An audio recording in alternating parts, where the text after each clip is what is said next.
Now let's take a look at row 2. Because this is a research report, the arguments being analysed are found in the research literature, both incrementally, source by source, and collectively, like reading the story that the literature as a whole presents. The guiding question for this row is, does the report demonstrate an understanding of the reasoning and validity of the arguments from the sources they have used? This understanding of reasoning in the sources can be evidenced in two ways: through direct explanation, describing how the claims and evidence in the sources are linked and support the conclusions, or through purposeful use. Let's take a look at some examples. Evidence of understanding will often appear at the end of paragraphs and or immediately following a citation as part of the commentary on a source. For example, in the Rhino-Horn sample report, the commentary after citation successfully uses the source's reasoning rather than summarizing or restating information. Take a second to just look at an example from page 4 of the report. The commentary here is explaining the reasoning from the American geographer's source and using it purposefully to explain the causes of the failure of the ban and the subsequent plans of the South African government.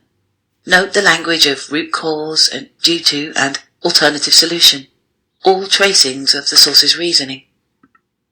Another example of commentary that illustrates purposeful use is shown from the Psychological Effects of Terrorism sample 2. On page 3, the commentary is interpreting the reasoning in the Banco and Miller sources to explain one of the reasons people affiliate themselves with ISIS and groups like them. In both samples, the purposeful use demonstrates the understanding of the reasoning in the sources, and so scores high in this row of the rubric. In contrast, let's take a look at the Environmental Impacts of War sample 3. This sample summarizes sources and offers some explanation of the reasoning within them. On page 1, you can see here the explanation that follows the summary of information from the source, War and Environment. What differs with this paper from the previous examples is the emphasis often on the summary of the sources rather than the explanation of reasoning or use.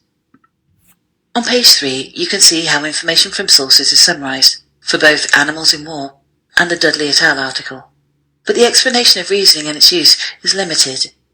This preponderance of summary over explanation of reasoning found in the commentary is a typical feature of responses scoring medium in this row. So, to recap for row 2, the question is, does the report demonstrate an understanding of the reasoning and validity of arguments from the sources they've used? If the answer is no, then it will score 2 points for this row. Typically, low responses will be simplistic and restate what was in the sources. If the answer is yes, it provides some effective explanation in places, but it's inconsistent and summary of sources dominates the report, then it will score medium or 4 points. If the answer is yes, the report offers clear explanations in the commentary or uses the reasoning or conclusions of the sources in an effective and purposeful way, then it will score high or 6 points in this row.